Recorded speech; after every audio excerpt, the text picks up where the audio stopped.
sebenarnya berkaca pada gempa Aceh 2016, saat itu Presiden Jokowi langsung menyatakan bencana nasional. Lalu setelah 2 minggu nggak usah di lift. 2016 Pak Jokowi periode pertama diakui banyak orang itu adalah momen-momen terbaik Pak Jokowi sebagai seorang presiden. Tetapi untuk sampai ke sana kan banyak banget nih Mas Hendri yang perlu diperbaikin. Ya gizinya, tingkat pendidikannya, keterampilannya, dia bisa kerja atau enggak, dia sehat atau enggak, banyak banget ya itu ya sebenarnya. Kenapa PPN itu diturunin? Karena itu yang paling berdampak pada konsumsi masyarakat. Yes. Kok sepertinya pemerintah nih musuhan sama data, sama researcher nih. Bahkan sudah diingatkan beberapa hari sebelumnya bahkan ada bencana, tapi nggak digubris, akhirnya kejadian bencana.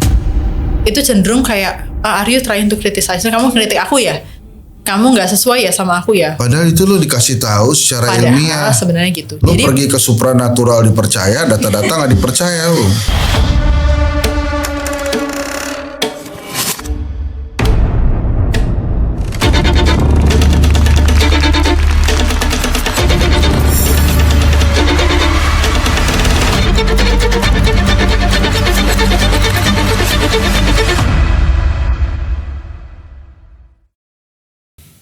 Bismillahirrahmanirrahim. Assalamualaikum warahmatullahi wabarakatuh. Ini sorry teman-teman, kita masuk ke part 2 kan tadi part 1 itu asik banget kita ngobrolnya. Masih sama Mbak Thalita Khairunisa PhD. Jadi kita pertama kali ketemu di John Hopkins University ini. Sekarang dia udah jadi calon Menteri Keuangan atau Menteri Keuangan masa depan Indonesia ya. Nanti ingat-ingat kita ya. Ntar jadi sejarah, kita bikin diorama bahwa Menteri Keuangan Indonesia pernah podcast di sini. Oke, tadi kita ngobrolin tentang emas itu ternyata bukan investasi. Tapi kita nggak kesana dulu. Indonesia baru menerima cobaan lagi nih. Ada bencana besar sekali di Aceh, Sumatera Utara dan Sumatera Barat. Pemerintah sudah berkali-kali bilang, tolong kami jangan dianggap nggak kerja gitu.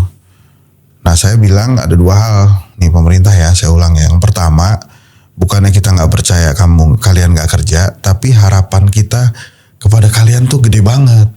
Ini mungkin masih kurang nih. Kemudian yang kedua, kenapa banyak yang bersuara? Karena veteran, sorry ya, mohon maaf kalau kata-kata saya salah.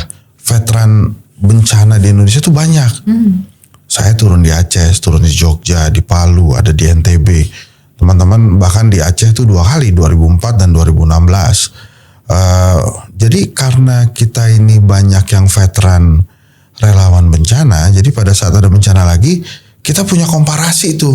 Lo mestinya begini kan. Yang gue omongin kan 3 kan usul gue kan. Lo bikin crisis center, lo bikin media center, dan silakan kalau mau membuat badan rehabilitasi dan rekonstruksi lagi. Mbak Thalita, BRR waktu di Aceh.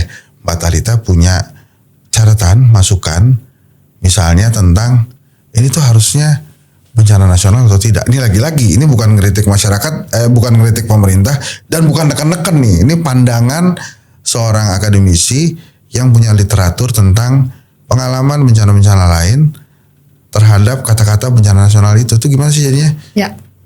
Gimana Jadi kebetulan di tahun 2024 kemarin aku sempat nulis paper sama profesorku dan juga sama ADB Manila tentang kasus yang kita ambil, studi kasus adalah tentang bencana gempa Aceh di 2016. Kemarin Mas Hendri kan juga sempat sana ya. Jadi di situ kan otomatis karena kita lagi melakukan menulis paper, menulis publikasi ilmiah, kita jadinya melakukan banyak literature review nih. What happened in 2016 gitu. Karena kita nulisnya 2024, kita retrospektif tuh ke belakang. Terus yang terjadi, ternyata pada saat itu yang dilakukan oleh pemerintah adalah karena ada trauma mendalam akibat tsunami 2004 kepada masyarakat Aceh. Ketika terjadi gempa di 2016, ini kan nggak pernah terjadi gempa sebesar itu sebelumnya. Kalau nggak salah 2016 itu 6,2 skala Richter kalau nggak salah. Tetapi karena shallow, jadi lumayan damage-nya itu lumayan gede. Tetapi intinya point of view-nya adalah pada saat itu nggak sampai sebanyak sekarang korban jiwanya gitu. Nah, tapi saat itu yang kami baca di literatur adalah pemerintah langsung serta-merta menetapkan itu sebagai bencana nasional. Kenapa? Karena ada trauma mendalam di tsunami 2004 itu, sehingga pemerintah nggak mau gegabah. Dalam artian dia mau ya udah deh bencana nasional, dibencana nasionalkan saja, agar bantuan jadi kalau dari literatur nih Mas Hendry, bencana nasional kenapa sih tidak mudah untuk ditetapkan? Karena efeknya cukup besar kepada ekonomi. Dalam artian ketika sebuah tempat terkena bencana lalu ditetapkan sebagai bencana nasional, efeknya tuh ke seluruh Indonesia nih, di 3 provinsi dari 38 provinsi. Iya. Nah, apa sih yang di-imply dari pernyataan beliau tersebut adalah ketika ini jadi bencana nasional, maka yang terimbas adalah ke seluruh Indonesia. Kan kalau ada bencana nasional tuh kalau nggak salah, semua embassy akan kasih travel warning kepada masyarakat di negara masing-masing. Kalau mereka mau katakanlah mau pergi ke Kalimantan nih, walaupun jauh dari Sumatera, maka akan ada embassy-nya kasih travel warning. Are you sure? Misalnya lagi terimbas gini. Jadi efek ekonominya, domino efeknya lumayan ada. Jadi kayaknya implikasi dari bencana nasional itu yang dihindari adalah seperti itu. Lalu kedua, ketika ada bencana nasional ditetapkan, ada satu protokol baik dari pemerintah nasional untuk menggelontorkan dana. Katakanlah dana kebencanaan sekian ratus miliar itu harus didisburse dalam beberapa kali dalam beberapa bulan ke depan. Lewat BNPB, lewat kementerian dan seterusnya. Lalu dari bantuan luar negeri juga bisa masuk tanpa banyak hassle ya, dokumentasi dan seterusnya. Baik dari sisi misalnya ASEAN kah, atau misalnya dari sisi UN, atau misalnya bantuan-bantuan dari lembaga-lembaga NGO internasional itu bisa masuk. Nah ini sepertinya pemerintah masih ragu untuk menetapkannya sebagai bencana nasional karena dianggap ada impact yang cukup besar kepada ekonomi secara general di 38 provinsi. Mungkin seperti itu. Tetapi sebenarnya berkaca pada gempa Aceh 2016, saat itu Presiden Jokowi langsung menyatakan bencana nasional. Lalu setelah 2 minggu nggak usah di lift dicabut status bencana nasional. Oh bisa begitu ya? Bisa. Jadi lalu dia secara simbolis pergi ke sana untuk menunjukkan ya sudah aman, terkendali. Dan betul dimonitor dana kebencanaan segala macam yang berapa ratus miliar itu akan didisperse dalam bentuk berapa kali disbursement ke wilayah-wilayah terdampak. Tetapi at the same time dia juga membuka nih keran dari internasional untuk bantu karena kan lebih cepat pasti kan. Ada yang negara-negara lebih dekat dengan Aceh misalnya, atau lebih ready dengan infrastruktur untuk menyalurkan bantuan dibandingkan dengan kita yang agak jauh nih di Jakarta gitu kan. Seperti itu. Karena kenyataannya memang kalau misalnya bencana itu terjadi, bukan hanya sulit untuk merecovery, tapi akses ke sananya pun tanpa bencana pun sudah sulit. Daerah-daerah terdampak ini kan memang cukup remote nih tempatnya. Jadi mungkin perlu bantuan dari beberapa negara lain yang memang lebih dekat secara proximity gitu loh dibandingkan kita di Jawa gitu kan, seperti itu. Jadi itu mungkin sesuatu yang bisa dipertimbangkan pemerintah, nggak akan it won't hurt you that much, dan bencana nasional itu juga bisa di lift statusnya setelah terbukti nih, katakanlah terbukti sudah dana sudah dikucurkan, bantuan sudah sampai, lalu misalnya katakanlah orang-orang yang terdampak sudah bisa dibawa ke daerah-daerah lebih besar untuk mendapatkan treatment yang baik untuk kesehatannya. Lalu misalnya kepala negara atau pemimpin satu jajaran lah ya pergi ke sana secara simbolis untuk menyatakan bahwa oke, by this time kita lift status bencana nasional itu. Ini kalau dari literatur seperti itu yang terjadi. Jadi 2016 itu terjadi gempa sebenarnya nggak sebesar gempa-gempa yang pernah terjadi di Indonesia lainnya, tetapi protokolnya seperti itu Mas. Okay. Itu bisa terjadi. Nah emang pengalaman adalah guru yang terbaik. 2016 Pak Jokowi periode pertama diakui banyak orang itu adalah momen-momen terbaik Pak Jokowi sebagai seorang presiden. Dan jangan lupa waktu itu dia punya wakil presiden yang berkualitas luar biasa. Itu wakil presidennya Pak Yusuf Kalla ya. Betul. Pak Prabowo sekarang juga punya wakil presiden. Saya nggak usah terusin ya. Nggak usah ya. Ya, oke. Tapi dampak bencana hari ini ke ekonomi 2026 gimana, Tita? Recovery ini pasti akan jangka panjang ya, akan lama ya. Jadi biasanya nggak cukup setahun atau 2 tahun, mungkin bisa lebih.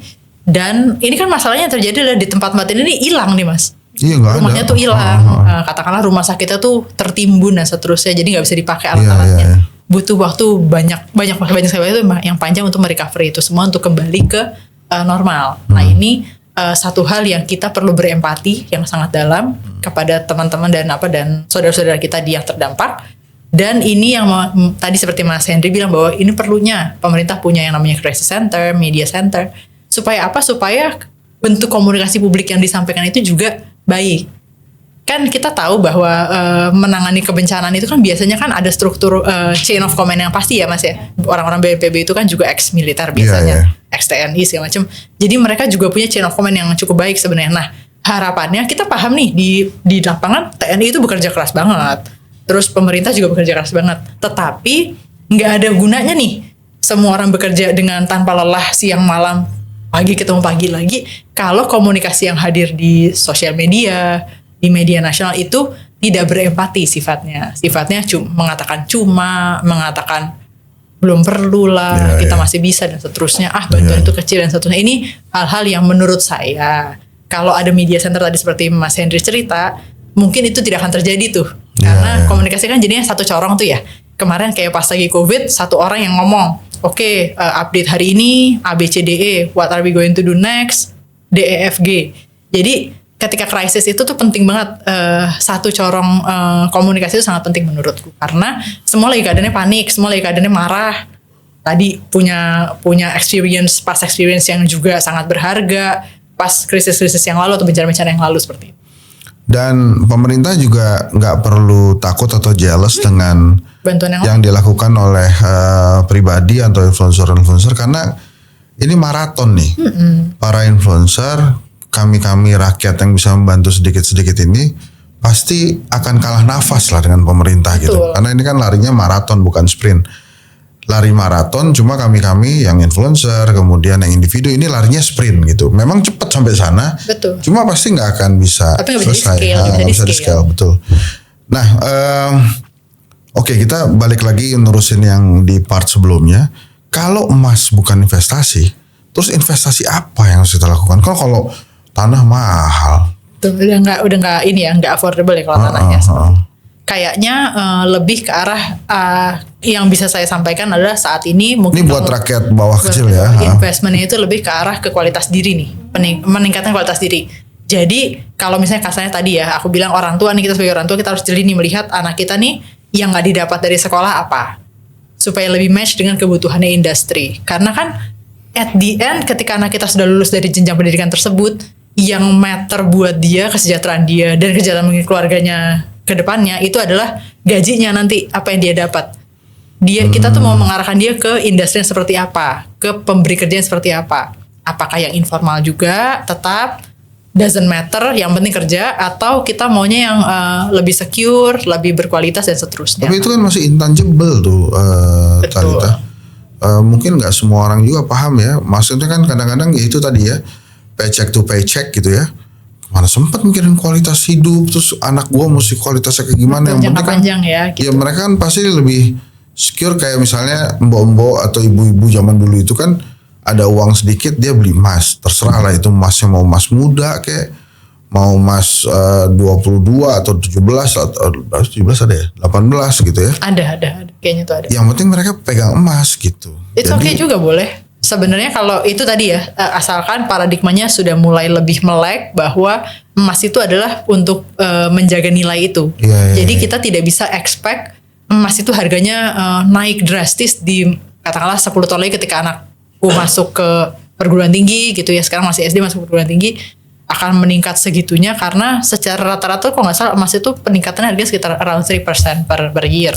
Kalau kita tarik garis lurus kecuali kalau ada krisis. 2 tahun ini ngaco tuh. Kecuali kalau misalnya outlooknya pemerintah itu outlooknya dunia itu krisis terus, maka peningkatannya cukup tinggi. Begitu perang naiknya tinggi tuh. Ya, tapi kan kita kan tergantung lagi kepada kita, apakah kita berpikirnya ke depan jangka panjang akan seperti ini terus atau gimana. Kalau aku sih sarankannya sebenarnya kalau memang dananya cukup ya, emas pegang to some extent aja, katakanlah untuk secure berapa bulan ke depan misalnya cukup. Jadi nggak usah kayak setiap ada uang beli emas, setiap ada mau beli emas, karena itu kita kena efek fluktuasinya juga ketika harga emasnya naik kita belikan mahal jadinya. Gitu. Jadi stabilisasi aja menurutku. Di samping itu misalnya pikirin juga kalau misalnya masih ada uangnya, dibagi tuh ke deposito, ke reksadana pasar uang, apa segala macam yang secara yield lebih baik. Ardi itu begitu punya uang dia nggak beli emas, dia beli batagor. investasi kesehatan. mental health. Ya itu daripada gua lapar gitu kan katanya. Tapi kan banyak yang kepikiran gitu. Maksud Betul saya sekali. begitu punya uang ya gua beli apa yang gua mau gitu ya. Atau bayar utang lagi gitu. Benar. Nah kondisi kayak gitu itu sebenarnya dilihat oleh pemerintah nggak sih, atau dengar tapi bingung juga mau ngapain gitu kan? Saat ini pemerintah punya banyak sekali prioritas. Jadi Ya, kita tuh punya ambisi yang cukup tinggi ya di 2030 sampai 2045 ini kan kita akan demographic dividen nih. Iya. Nah kita pengen by that time kita punya Indonesia emas ini kan. Tetapi untuk sampai ke sana kan banyak banget nih Mas Hendri yang perlu diperbaikin. Ya gizinya, tingkat pendidikannya, keterampilannya, dia bisa kerja atau enggak, dia sehat atau enggak, macam banyak banget ya itu ya sebenarnya. Sebenarnya paling baik itu adalah semua berjalan beriringan, dalam artian dengan pendidikan dinaikin, mindsetnya akan berubah. Dia mau akses pekerjaan-pekerjaan lebih baik, aspirasinya lebih baik, lalu investasi dia kepada anak-anaknya nanti lebih baik dan seterusnya, kan kayak gitu. Tetapi ini bisa jadi disakiti atau berkurang efektivitasnya dengan misalokasi anggaran tadi itu yang aku tadi sebutin. Jadi pemerintah ini memang pada dasarnya tadi seperti Mas Hendri cerita bahwa kalau influencer, masyarakat tuh kan sprint ketika kasih bantuan. Ya kita karena memang uang yang ada di dalam kantong kita atau di dalam paycheck kita juga terbatas. Yang punya uang yang almost unlimited itu adalah di tataran negara. Dia mungkin bisa berhutang, bisa apa, antar negara dan lainnya. Jadi dari sisi scale aja nggak bisa dibandingin nih. Katakanlah sekelompok masyarakat kasih donasi ke Aceh, ke Sumatera itu cuma 1 M katanya. Sedangkan pemerintah sudah menggelontorkan ratusan M. Ya memang nggak apple to apple Iya pasti. dong, Karena negara. kan kita nggak bisa di scale. Ini udah gitu bergantungnya pada kemurahan hati orang yang mau menyumbang aja gitu kan. Sementara kalau pemerintah kan bukan kemurahan hati. It's the taxpayers money. Yes. Mereka itu harus mengalokasikan atau realokasikan kepada pengeluaran-pengeluaran yang banyak banget ini bermacam-macam. Kita bayar pajak itu menitipkan kepada pemerintah, nih ya uang aku bayarkan kepada kamu realokasikan sesuai dengan kebutuhan yang banyak itu tentunya ya kebutuhan gizi, kebutuhan pendidikan, bencana dan seterusnya. Dan bear in mind bahwa bencana yang terjadi sekarang itu is just the beginning. Kita ini akan mengalami Asia Tenggara itu akan menjadi tempat yang paling prone terhadap bencana dalam tahun-tahun ke depannya karena climate crisis. Mega trust dan lain-lain itu masih membayangi kita tuh ya. Belum lagi ada, gue dengar dari Greenpeace tuh bahwa Kalimantan, Papua itu hati-hati tuh lagi nunggu tuh sekarang, jadi emang mesti hati-hati. Tit, ini gue sih buat kegayaan aja nih pertanyaan ini. Berapa pertumbuhan ekonomi kita tahun depan? Dari beberapa lembaga seperti World Bank gitu ya sudah menyampaikan kayaknya agak stagnan di 5%. Jadi kalaupun maksimal pun itu cuma 5%. Jadi kayaknya itu tadi didukung sama domestic consumption itu.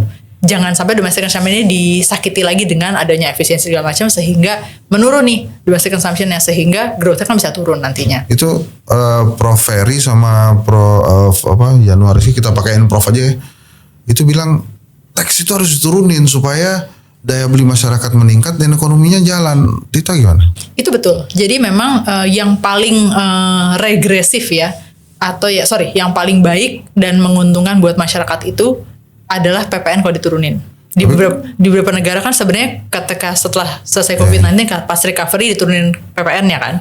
Kenapa PPN itu diturunin? Karena itu yang paling berdampak pada konsumsi masyarakat. Yes. Tadinya aku beli Batagor 1.000 jadi 1.100.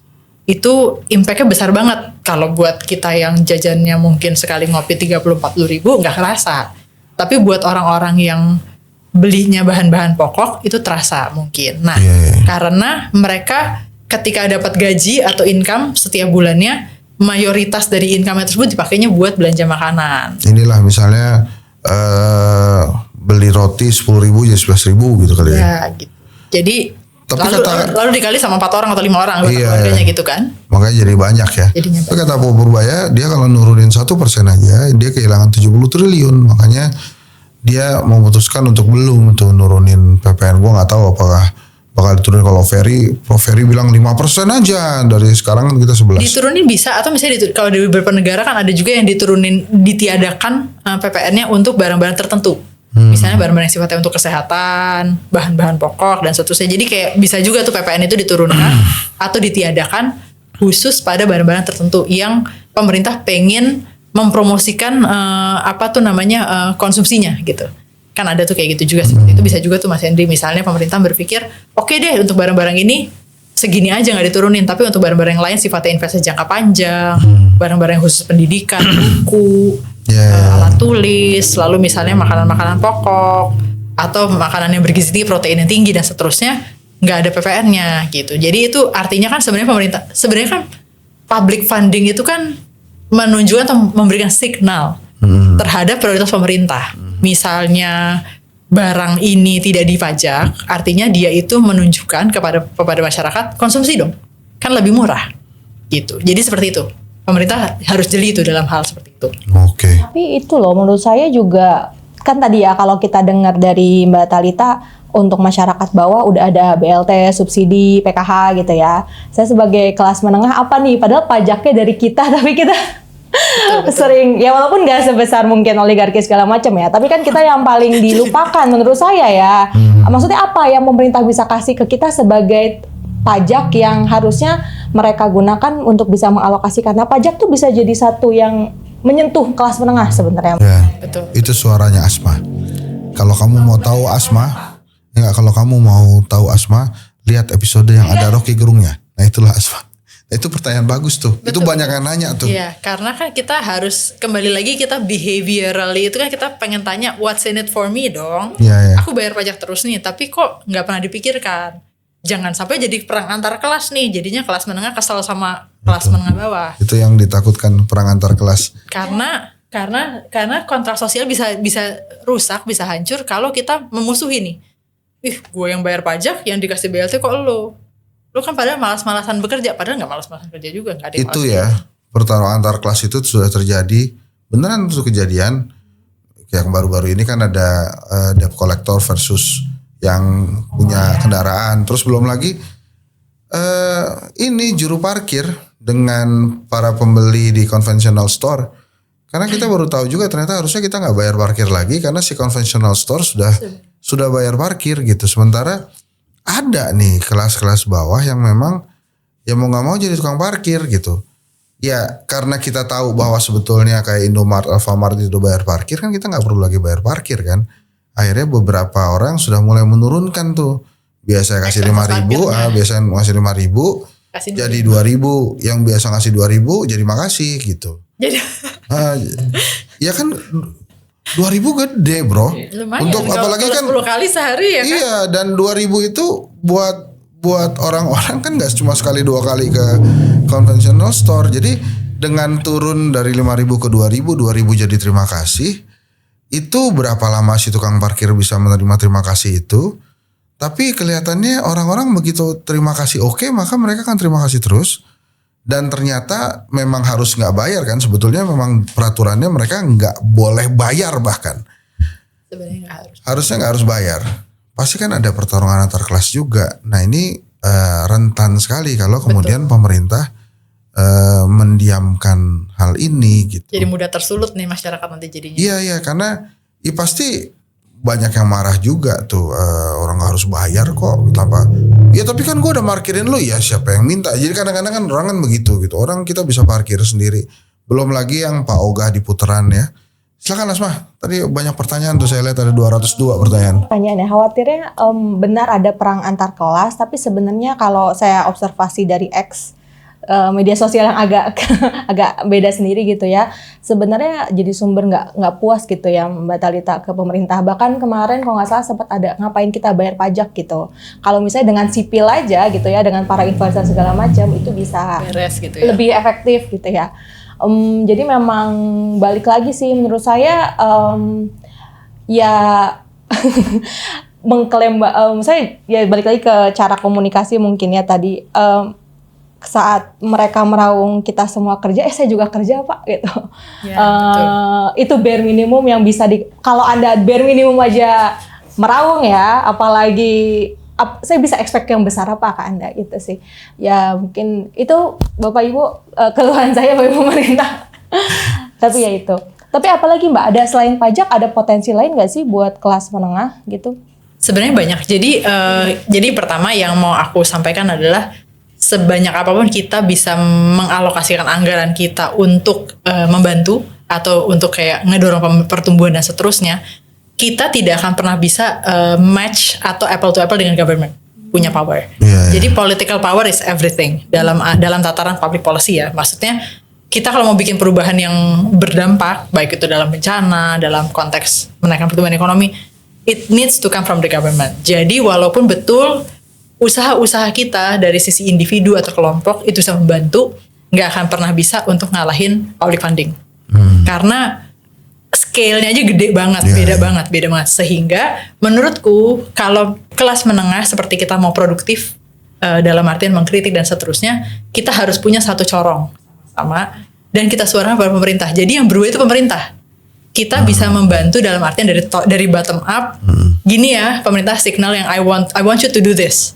Kenapa? Karena proven influencer atau misalnya pemimpin golongan dan kelompok bisa ngelakuinnya dan efektif, bisa membantu, bisa cepat dan seterusnya. Tapi at the helicopter point of view, tetap itu yang harus berubah adalah polisinya. Jadi kita sebagai masyarakat yang terdidik dan terinformasi, well informed, kita harus sama-sama nih, jangan terpecah belah, jangan terus habis itu lu kan masanya handsat lu masanya ini. Jangan mau dipecah belah kayak gitu. Jadi kita karena kita tujuannya sama-sama satu, kita berkelompok sama-sama supaya kita mendorongnya ke yang atas supaya berubah. Jadi kita kasih signal dari bottom up. Gini, bayar pajak tuh harus lah. Jadi kita jangan kemudian berhenti bayar pajak. Tetap ya itu kewajiban kita sebagai warga negara. Nah kalau kemudian pemerintah dirasa belum memenuhi ekspektasi kita untuk bayar pajak, bukan berarti kita berhenti bayar pajak, tapi pemerintahnya yang harus berubah gitu. Dan bisa berubah kok. Jadi sekarang dengan adanya sosial media, kita dorong di sosial media, kalau viral ternyata bisa cepat tuh berubah. Ya kan? Nah kita gunakan saja berarti media-media yang kita punya ini atau corong-corong yang kita punya untuk menyuarakan hal yang agendanya tuh sama. Nah ini yang menurutku lebih bermakna ya. Kalau kelas menengah mau untuk mengubah sesuatu, kayaknya harus kita bikin viral dulu, kayak nggak sih Mas Hen? Iya. Apa? Bapak mau nanya apa? Mbak Thalita mau nanya. Kan bentar lagi kan tahun 2026 mendekati Lebaran. Kita sebagai orang tua kan habis Lebaran biasanya kan sekolah. Ya. Dia kan memilih standar sekolah itu kan biayanya tinggi tuh Pak. Nah kita sebagai orang tua untuk biar stabil keuangan, biar tidak berdampak dengan ekonomi gimana? Oh biar orang tua keluarganya. Oh biar bapak maksudnya gimana caranya supaya keluarga saya nih keuangannya stabil. Apa yang harus saya lakukan? Anak sekolah baru gitu ya. Gimana tuh kira-kira? Pertanyaan yang ini sulit memang. Jadi kita ada beberapa pilihan ya. Jadi sebagai orang tua, aku sendiri orang tua, jadi lagi milih nih. Nanti kalau anakku masuk SMP ke swasta, ke negeri yang katakanlah tuitionnya gratis gitu ya dan disubsidi atau bagaimana gitu kan. Nah ini satu hal yang perlu dipertimbangkan dengan cermat juga karena pasti ada plus minusnya, trade off nih. Kalau swasta mungkin kelasnya lebih kecil, dalam arti satu kelas cuma 20 orang atau 16-15 anak, sehingga fokus dari guru kepada anak pasti lebih baik, lebih terfokus, satu persatu anak dilihat perkembangan seperti apa. Dan mungkin dari sisi program-program yang dikasih di offer sama sekolah swasta mungkin banyak yang lebih cocok ya sama kita punya keinginan dan aspirasi. Tetapi pasti kan at the expense of lebih mahal gitu kan. Nah sesuaikan dengan budget masing-masing. Sebenarnya sekolah-sekolah negeri sekarang kan juga bagus-bagus. Dan dibayar oleh dan sekolah-sekolah negeri kan juga bagus, kualitasnya juga baik. Sekarang juga dana dari dinas pendidikan juga lumayan bagus, dana BOS segala macam. Kalau kita jeli sekolah-sekolah, kita lihat mana yang infrastrukturnya bagus, yang yang kira-kira diperhatikan ya anak-anak ya, walaupun kelas size-nya lebih gede. Jadi kalau menurutku nggak ada salahnya masukin anak-anak ke sekolah negeri tentunya, karena sekolah negeri sekarang juga sudah mendapatkan funding yang cukup baik dari pemerintah. Itu kita jadikan sebagai satu minimal standar deh. Misalnya kita mau efisiensi anggaran kita, masukkan anak ke situ, tapi uang yang lain yang kita punya misalnya tadinya mau masukin ke sekolah swasta gitu ya. Uang ini kita poolnya kita plot untuk peningkatan kapasitas anak. Ketika misalnya ada sesuatu yang katakanlah kurang, kita rasakan dari sekolah, dari sisi bahasa kurang diperhatikan nih, ya sudah kita investnya jangka panjang buat anak di bahasa. Atau misalnya di multimedia, di coding, AI. Kalau sekarang kan Mas Gibran kan suka ngomong. Itu penting itu karena ke depan itu AI ini akan semakin jago, akan semakin bagus. Nah, kita butuh sumber daya manusia yang bisa mengendalikan AI itu supaya produktivitasnya meningkat, bukan malah jadinya di-beat sama AI. Gitu kan. Sebenarnya gitu. Jadinya melebar ke AI. Cuman intinya investment dari orang tua itu harus cermat menurutku. Jadi orang tuanya juga harus rajin baca, cari tahu, mungkin mentoring, tanya-tanya sama orang yang lebih paham. Aku mendingan kalau ada uang segini, les apa ya anakku ya? Bisa pilihannya les bahasa, les multimedia, tahfiz Quran, macam-macam ya. Kita kan banyak tuh. Enggak, kalau yang nanya tadi tuh nggak mungkin nanya, gue punya uang segini nih. Nggak mungkin. Dia itu pertanyaannya begini, gue masih punya sawah segini nih. Ini buat apa nih? Buat apa nih gitu. Bapak itu sawahnya banyak betul. Jadi Ada yang udah jadi jalan tol juga. Aduh itu. Ya. Sudah alih fungsi ya berarti. Oh, itu udah alih fungsi sawahnya, tapi udah jadi rumah gede banget. Nah, Luar biasa ini admin saya ini memang. Ada lagi Asma pertanyaan?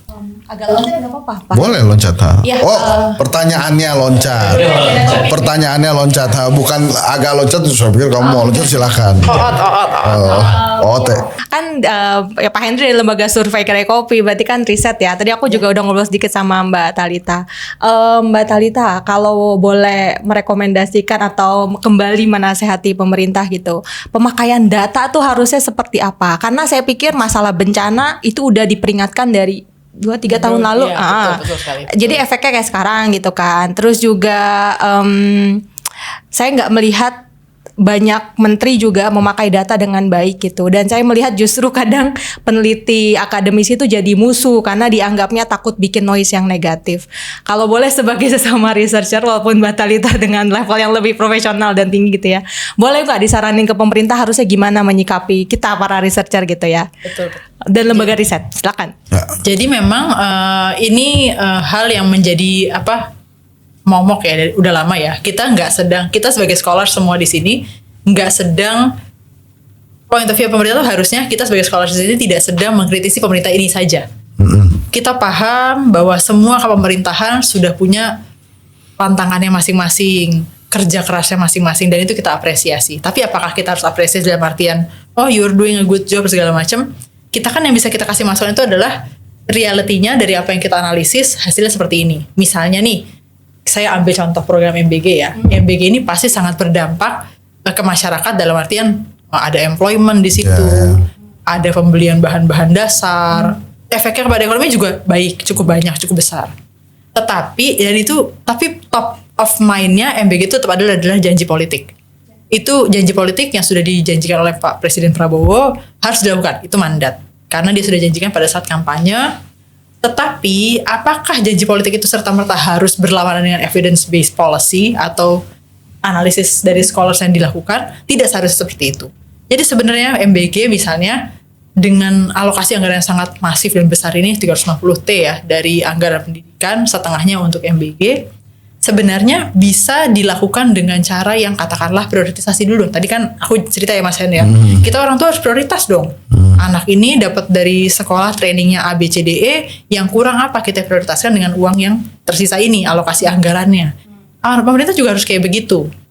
Sudah jelas program ini masif, besar, long term, jangka panjang. Jangan lupa kalau MBG itu sudah dilakukan dari tahun 2024-2025, nggak bisa di tengah-tengah berhenti. Betul. Harus terusan dilakuin. Terus. Karena otherwise efeknya tidak bisa kita ukur sebagai scholars. Kita nggak bisa ukur kalau nggak terus-terusan dilakuin. Yes. Nah itu satu hal. Alangkah baiknya kalau pemerintah membuat kebijakan itu nggak langsung national level.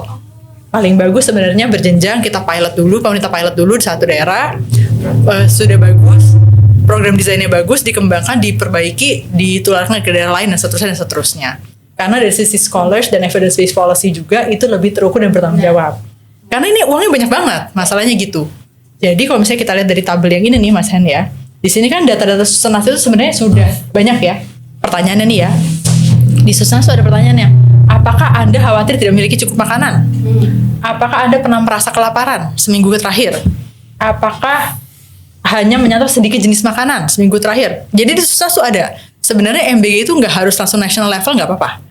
Kita fokuskan pada daerah-daerah yang ketahanan atau kerentanan pangan lebih tinggi. Ketahanan pangan lebih rendah, kerentanan lebih tinggi.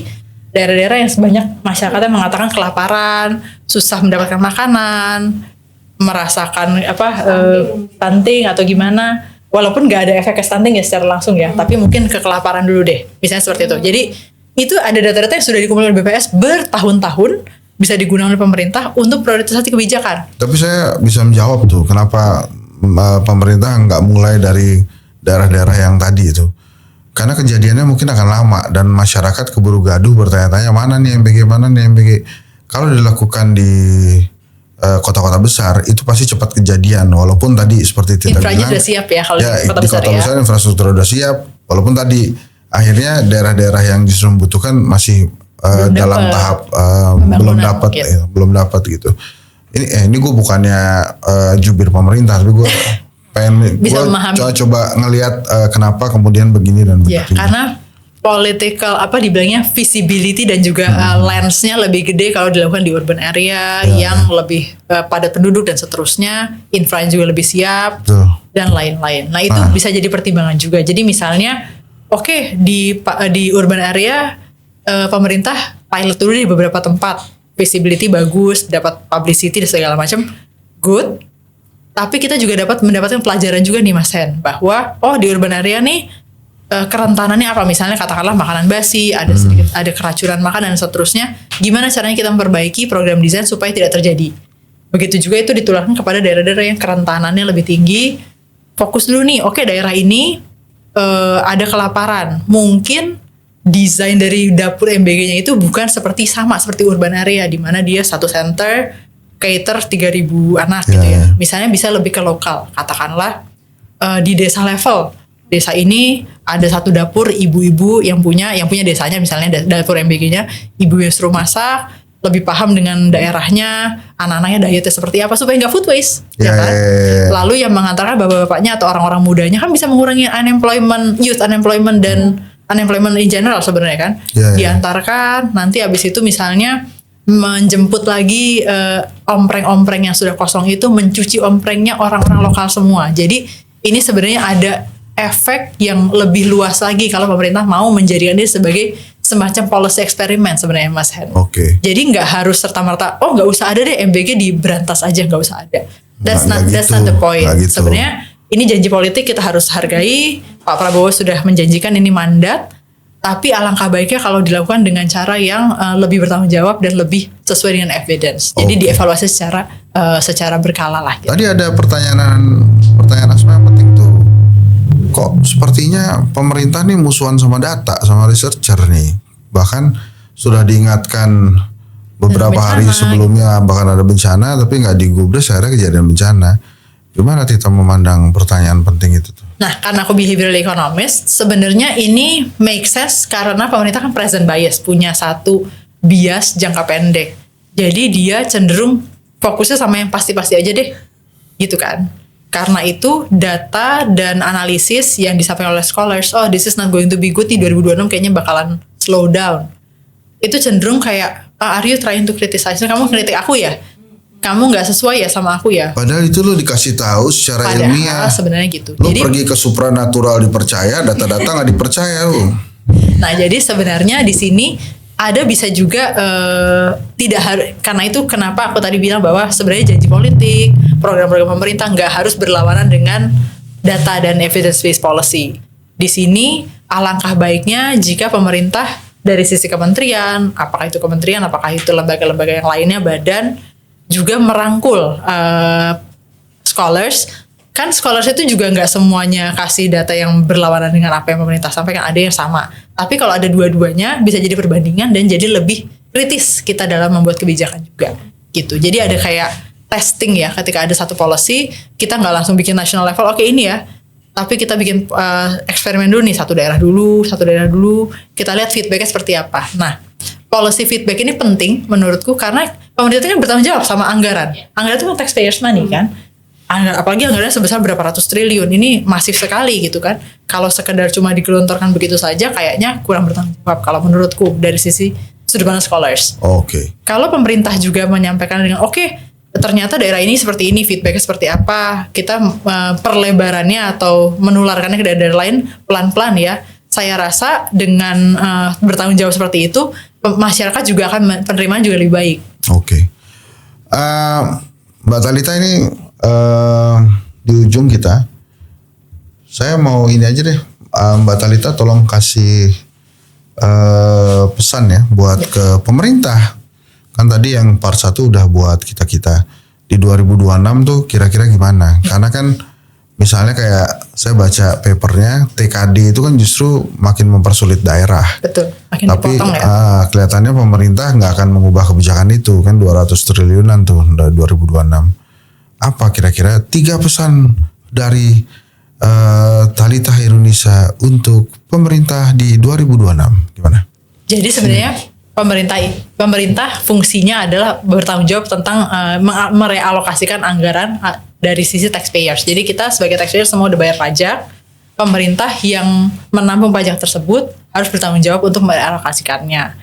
Tadi kita udah cerita bahwa struktur APBN, struktur PDB kita, struktur GDP kita itu sangat terpengaruh atau sangat rely on domestic consumption atau konsumsi domestik, konsumsi orang di masyarakat secara umum. Kalau anggaran dipotong, TKD dipotong, kita tahu bahwa dari seluruh kabupaten kota di Indonesia cuma around 5% nih Mas Hen yang sudah mandiri. Jadi tanpa ada transfer dari pemerintah pusat, dia bisa berjalan sebagaimana mestinya seperti biasa. Lebih dari 80% masih sangat tergantung pada TKD itu. Sehingga tahun 2024, 2025 kemarin dipotong baru sekitar 6%, 8%. Sudah ada beberapa daerah yang naikin PBB jadi 3.000%, ya kan? Nanti 2026 akan dipotong 25%. Jadi kebayang nih, kita akan makin banyak kayaknya daerah yang akan meminta PBB lebih tinggi lagi. Kenapa PBB itu ditingkatkan sebagai satu sumber pendapatannya lokal atau pemerintah daerah? Karena kita nggak bisa pindahin rumah kalau kita dipajakin. Kan kalau misalnya kita dipajakin, katakanlah PPH-nya dipajakin, kita bisa pindah nih ke sektor informal yang nggak dipajakin. Ini juga ya, jadi. Tapi kalau PBB kan, masa aku pindahin rumahku ke tempat yang nggak kena PBB tinggi, kan nggak bisa. Jadi one mau nggak mau. Gitu. mau nggak mau ya harus dibayar. Harus dibayar one. Jadi PBB itu adalah pajak yang sangat robust, sehingga kalau Mas Henry di Jakarta Selatan katakanlah kena PBB-nya naik 200-300%, ya mau nggak mau bayar. Kan nggak bisa dipindahin nih daerah bangunannya nggak bisa kita pindahin ke daerah lain yang tidak kena pajak segitu. Nah, tapi ada efeknya kepada konsumsi publik juga pasti kan. Nah, struktur PDB kita yang seperti itu yang sangat rely on konsumsi publik ini, konsumsi domestik ini bisa jadi tersakiti dan kita jadinya nggak bisa mencapai ke growth yang diinginkan itu kalau kita tidak hati-hati. Jadi TKD ini yang menopang belanja lokal dan UMKM loh. Gitu. UMKM 80% dari seluruh usaha di Indonesia. Kalau ini ke-hit, kontraksi, mengecil size-nya, efeknya juga toh ke PDB atau ke GDP growth juga. Jadi alangkah baiknya kalau pemerintah lebih bijak ketika memotong TKD. Aku pernah dengar juga sempat kemarin Pak Purbaya bilang, tapi kan daerah juga nakal. Dikirimin TKD nggak dipakai, malah masuk ke deposito aja atau parkir di bank.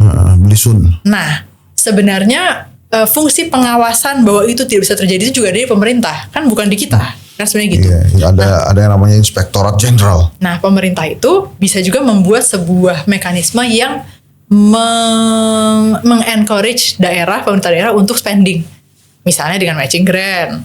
Kamu aku kasih prioritas belanja ya, daerah sesuai daerahnya. Itu fungsi pemerintah pusat juga, Kementerian Keuangan. Bisa kayak gitu.